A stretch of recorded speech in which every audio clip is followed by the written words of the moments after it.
sir. Good evening. My name is Mabel Klaba. I'm from Zimbabwe.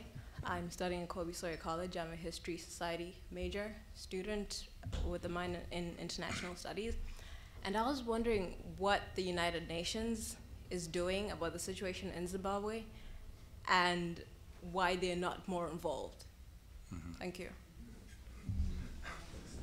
I see you have some support in the room. No, let me say that first of all, you have a very tough president who doesn't encourage outside involvement.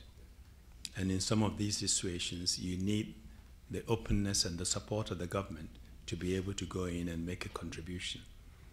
About 2 years ago, we tried to go in. I meant the group of elders, a group that calls itself elders. And so I was with former President Carter, myself, I think Mary Robinson was with us, and we tried to get into Zimbabwe to help and talk to people to find out what was going on.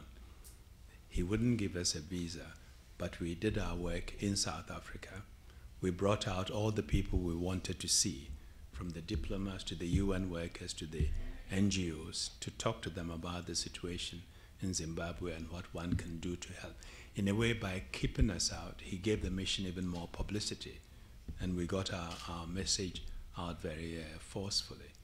Out of that visit, came a project which has worked very well. In fact, the World Food Programme, as its mandate, takes in food to feed the poor. And Zimbabwe had been the breadbasket of the region. They have very good farmers. So we suggested to them, instead of bringing in food, why don't you bring in the inputs, the seeds, the fertilizers, give it to the farmers with the promise that you buy their produce. They can take what they need for their families, and the surplus you buy and use it for distribution to help the needy. And that has worked very well. And in fact, we are hoping that that program will be extended. Lots of people are involved in what's going on in Zimbabwe and with the elections which are planned for next year. But for the elections to be successful, you need to have some reforms and changes.